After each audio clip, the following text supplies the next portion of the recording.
ಪುನೀತ್ ರಾಜ್ಕುಮಾರ್ ಅವರಿಗೆ ಮೈಸೂರು ವಿಶ್ವವಿದ್ಯಾಲಯವು ಮರಣೋತ್ತರ ಗೌರವ ಡಾಕ್ಟರೇಟ್ ಪ್ರಕಟಿಸಿದ್ದು, ಪುನೀತ್ ರಾಜ್ಕುಮಾರ್ ಅವರ ಸಾಮಾಜಿಕ ಕಾರ್ಯಗಳಿಗೆ ಈ ಗೌರವ ಡಾಕ್ಟರೇಟ್ ನೀಡುತ್ತಿರುವುದಾಗಿ ಕುಲಪತಿ ಪ್ರೊಫೆಸರ್ ಹೇಮಂತ್ ಕುಮಾರ್ ತಿಳಿಸಿದ್ದಾರೆ. ಮಾರ್ಚ್ 22ರಂದು ನಡೆಯುತ್ತಿರುವ ಘಟಿಕೋತ್ಸವ ಕಾರ್ಯಕ್ರಮದಲ್ಲಿ ಪುನೀತ್ ರಾಜ್ಕುಮಾರ್ ಅವರಿಗೆ ಗೌರವ ಡಾಕ್ಟರೇಟ್ ನೀಡಲಾಗುವುದು ಎಂದು ಕುಲಪತಿ ಪ್ರೊಫೆಸರ್ ಹೇಮಂತ್ ಕುಮಾರ್ ತಿಳಿಸಿದ್ದಾರೆ. ಕೆಪಿಸಿಸಿ ಅಧ್ಯಕ್ಷ ಡಿಕೆ ಶಿವಕುಮಾರ್ ಹಾಗೂ ಕಾಂಗ್ರೆಸ್ ವೀಕ್ಷಕರು ಫಲಿತಾಂಶಕ್ಕೂ ಮುನ್ನ ಗೋವಾಕ್ಕೆ ಹಾಗೂ ಉತ್ತರಾಖಂಡಕ್ಕೆ ಯಾಕೆ ಹೋಗಿದ್ದರು ಎನ್ನುವುದು ಇನ್ನೂ ಅರ್ಥವಾಗಲಿಲ್ಲ. ಅವರೇನಾದರೂ ತೋಳುಬಲ ತೋರಿಸಲು ಗುಂಡಾಗಿರಿ ಮಾಡಲು ಹೋಗಿದ್ದರೆ ಎಂದು ಕೇಂದ್ರ ಸಂಸದೀಯ ವ್ಯವಹಾರಗಳ ಸಚಿವ ಪ್ರಹ್ಲಾದ್ ಜೋಶಿ ಪ್ರಶ್ನಿಸಿದ್ದಾರೆ.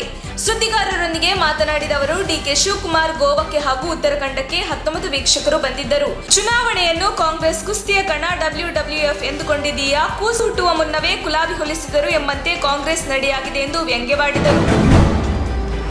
ಶ್ರೀರಾಮುಲು ರಾಜ್ಯದಲ್ಲಿ ಮತ್ತೆ ಬಿಜೆಪಿ ಅಧಿಕಾರಕ್ಕೆ ಬಂದರೆ ಮಹಿಳೆಯರಿಗೆ ಉಚಿತ ಬಸ್ ಪಾಸ್ ನೀಡುತ್ತೇವೆ ಎಂದು ಗದಗದಲ್ಲಿ ಸಾರಿಗೆ ಇಲಾಖೆ ಸಚಿವ ಬಿ ಶ್ರೀರಾಮುಲು ಹೇಳಿಕೆ ನೀಡಿದ್ದಾರೆ. ರಾಜ್ಯದ ಎಲ್ಲಾ ಮಹಿಳೆಯರಿಗೆ ಉಚಿತ ಬಸ್ ಪಾಸ್ ಕೊಡುವ ವ್ಯವಸ್ಥೆ ಬಿಜೆಪಿ ಮಾಡುತ್ತದೆ ಎಂದು ಶ್ರೀರಾಮುಲು ಹೇಳಿಕೆ ನೀಡಿದ್ದು, ಈಗಲೇ ಈ ಯೋಜನೆ ಮಾಡಲು ಸಮಸ್ಯೆ ಏನು ಎಂದು ನೆಟ್ಟಿಗರು ಪ್ರಶ್ನಿಸಿದ್ದಾರೆ.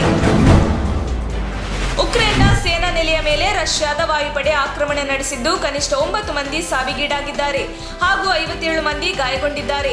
ಪೋಲೆಂಡ್ನ ಗಡಿಗೆ ಸಮೀಪದಲ್ಲಿ ಭಾನುವಾರ ವೈಮಾನಿಕ ದಾಳಿ ನಡೆದಿರುವುದಾಗಿ ಉಕ್ರೇನ್ ಅಧಿಕಾರಿಗಳು ತಿಳಿಸಿದ್ದಾರೆ. ದಾಳಿ ನಡೆದಿರುವ ಸ್ಥಳವು ಪೋಲೆಂಡ್ ಗಡಿ ಭಾಗಕ್ಕೆ 25 ಕಿಲೋಮೀಟರ್ ದೂರದಲ್ಲಿದೆ. ನ್ಯಾಟೋ ಪಡೆಗಳೊಂದಿಗೆ ಜಂಟಿ ಸಮರಾಭ್ಯಾಸ ಚಟುವಟಿಕೆಗಳನ್ನು ಇಲ್ಲಿನ ಸೇನಾ ತರಬೇತಿ ಕೇಂದ್ರದಲ್ಲಿ ನಡೆಸಲಾಗುತ್ತಿತ್ತು ಎನ್ನಲಾಗಿದೆ. ಪಂಚರಾಜ್ಯಗಳಲ್ಲಿ ಹೀನಾಯವಾಗಿ ಸೋಲನ್ನನುಭವಿಸಿದ ಬಳಿಕ ಕಾಂಗ್ರೆಸ್ ಹಂಗಾಮಿ ಅಧ್ಯಕ್ಷ ಸ್ಥಾನಕ್ಕೆ ರಾಜೀನಾಮೆ ನೀಡುವ ಸೋನಿಯಾ ಗಾಂಧಿ ನೂತನ ಕಾರ್ಯಾಧ್ಯಕ್ಷರನ್ನು ಘೋಷಿಸಲಿದ್ದಾರೆ ಎನ್ನಲಾಗಿದೆ. ಕಾಂಗ್ರೆಸ್ನ ಹಿರಿಯ ಮುಖಂಡರಾದ ಮಲ್ಲಿಕಾರ್ಜುನ ಖರ್ಗೆ ಅಥವಾ ಮುಕುಲ್ ವಾಸ್ನಿಕ್ ಅವರನ್ನು ಪಕ್ಷದ ಕಾರ್ಯಾಧ್ಯಕ್ಷರನ್ನಾಗಿ ಮಾಡುವ ಸಾಧ್ಯತೆ ಇದೆ ಎನ್ನುವ ಮಾತುಗಳು ಕೇಳಿಬಂದಿದೆ. ಉತ್ತರ ಪ್ರದೇಶದಲ್ಲಿ ಕಾಂಗ್ರೆಸ್ ಇತಿಹಾಸದಲ್ಲಿ ಅತ್ಯಂತ ಕಳಪೆ ಪ್ರದರ್ಶನ ನೀಡಿದ ನಂತರ ಪಕ್ಷದ ರಾಷ್ಟ್ರೀಯ ಪ್ರಧಾನ ಕಾರ್ಯದರ್ಶಿ ಪ್ರಿಯಾಂಕಾ ಗಾಂಧಿ ಕೂಡ ತಮ್ಮ ಸ್ಥಾನಕ್ಕೆ ರಾಜೀನಾಮೆ ನೀಡಲು ಮುಂದಾಗಬಹುದು ಎಂಬ ಮಾತುಗಳು ಕೂಡ ಕೇಳಿಬರುತ್ತಿದೆ. ಸಿದ್ದರಾಮಯ್ಯ 2023ನೇ ವಿಧಾನಸಭಾ ಚುನಾವಣೆಯಲ್ಲಿ ಚಾಮುಂಡೇಶ್ವರಿ ಕ್ಷೇತ್ರದಿಂದ ಸ್ಪರ್ಧಿಸಲ್ಲ. 4-5 ಕಡೆ ನಿಲ್ಲುವುದಕ್ಕೆ ಕಾರ್ಯಕರ್ತರು ಕರೆಯುತ್ತಿದ್ದಾರೆ. ಎಲ್ಲಿ ಎಂದು ಇನ್ನೂ ತೀರ್ಮಾನ ಮಾಡಿಲ್ಲ ಎಂದು ಮಾಜಿ ಮುಖ್ಯಮಂತ್ರಿ ಸಿದ್ದರಾಮಯ್ಯ ಹೇಳಿದ್ದಾರೆ. ಅವಧಿಗೂ ಮುನ್ನ ಚುನಾವಣೆ ಬರುವುದಿಲ್ಲ. ಒಂದು ವೇಳೆ ಚುನಾವಣೆ ಬಂದರೆ ನಾವು ಚುನಾವಣೆ ಎದುರಿಸಲು ಸಿದ್ಧರಿದ್ದೇವೆ. ಜನರು ನಮ್ಮ ಪರವಾಗಿದ್ದಾರೆ ಎಂದು ಇದೇ ವೇಳೆ ಅವರು ತಿಳಿಸಿದರು. ಗುಬ್ಬಿ ತಾಲೂಕಿನ ಸಿಎಸ್ಪುರ ಹೋಬಳಿಯ ವೆಂಕಟಗೌಡನಪಾಳ್ಯ ಗ್ರಾಮದಲ್ಲಿ ಆಕಸ್ಮಿಕವಾಗಿ ಬೆಂಕಿ ಸ್ಪರ್ಶಿಸಿ ಗುಡಿಸಲು ಸಂಪೂರ್ಣವಾಗಿ ಬೆಂಕಿಗಾಹುತಿಯಾಗಿರುವ ಘಟನೆ ಶನಿವಾರ ಮಧ್ಯಾಹ್ನ ಜರುಗಿದೆ. ವೆಂಕಟಗೌಡನಪಾಳ್ಯ ಲಲಿತಮ್ಮ ಎಂಬುವರಿಗೆ ಸೇರಿದ ವಾಸದ ಗುಡಿಸಲಾಗಿದ್ದು, ಗುಡಿಸಲಿನಲ್ಲಿ ಸಂಗ್ರಹವಾಗಿದ್ದ ದವಸ ಧಾನ್ಯಗಳು, ಗೃಹೋಪಯೋಗಿ ವಸ್ತುಗಳು ಮತ್ತು ತೆಂಗು ಸೇರಿ ಸುಮಾರು 2 ಲಕ್ಷಕ್ಕೂ ಅಧಿಕ ವೆಚ್ಚದ ವಸ್ತುಗಳು ಸಂಪೂರ್ಣ ಸುಟ್ಟು ಕರಗಲಾಗಿದೆ.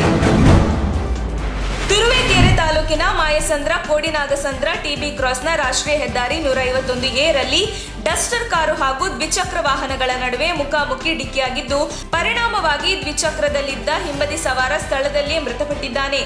ಮತ್ತೋರ್ವನ ಕಾಲಿಗೆ ಬಲವಾದ ಪೆಟ್ಟು ಬಿದ್ದು ಮೂಳೆ ಮುರಿತಕ್ಕೊಳಗಾಗಿದೆ ಎಂದು ತಿಳಿದುಬಂದಿದೆ. ನಮ್ಮ ಬಿಜೆಪಿ ಪಕ್ಷ ತೊರೆದು ಯಾರೂ ಹೋಗುವುದಿಲ್ಲ, ಹಿಂದೆಯೂ ಇರಲಿಲ್ಲ, ಈಗಲೂ ಇಲ್ಲ. ನಮ್ಮ ಪಕ್ಷದಿಂದ ಯಾರು ಬಿಟ್ಟು ಹೋಗುವುದಿಲ್ಲ ಎಂದು ನಿಖರವಾಗಿ ಹೇಳುತ್ತೇನೆ. ಬೇರೆ ಪಕ್ಷದಿಂದ ಬರುವವರ ಬಗ್ಗೆ ಕಾದು ನೋಡಿ ಎಂದು ಸಿಎಂ ಬಸವರಾಜ ಬೊಮ್ಮಾಯಿ ಹೇಳಿದರು. ಬಿಜೆಪಿ ಬಿಟ್ಟು ಕಾಂಗ್ರೆಸ್ಗೆ ಹೋಗುತ್ತಾರೆ ಎಂಬುದೆಲ್ಲ ಊಹಾಪೋಹಗಳಷ್ಟೇ. ಅವಕ್ಕೆ ರೆಕ್ಕೆ ಪುಕ್ಕವಿಲ್ಲ, ಬಾಲವಿಲ್ಲ. ನಮ್ಮ ಪಕ್ಷದಿಂದ ಯಾರು ಬಿಟ್ಟು ಹೋಗುವ ಪ್ರಶ್ನೆಯೇ ಇಲ್ಲ ಎಂದು ಸ್ಪಷ್ಟಪಡಿಸಿದರು.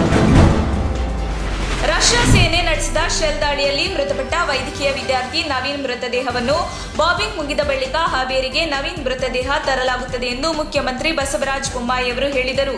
ಈ ಬಗ್ಗೆ ಬೆಂಗಳೂರಿನಲ್ಲಿ ಮಾತನಾಡಿದ ಬೊಮ್ಮಾಯಿ, ನವೀನ್ ಮೃತದೇಹ ತರುವ ಕೆಲಸ ಆಗ್ತಾ ಇದೆ. ಉಕ್ರೇನ್ನಲ್ಲಿ ಬಾಂಬಿಂಗ್ ನಡೀತಾ ಇದೆ. ದಾಳಿ ನಿಂತ ನಂತರ ಮೃತದೇಹ ತರಿಸುತ್ತೇವೆ ಎಂದು ಸ್ಪಷ್ಟಪಡಿಸಿದರು.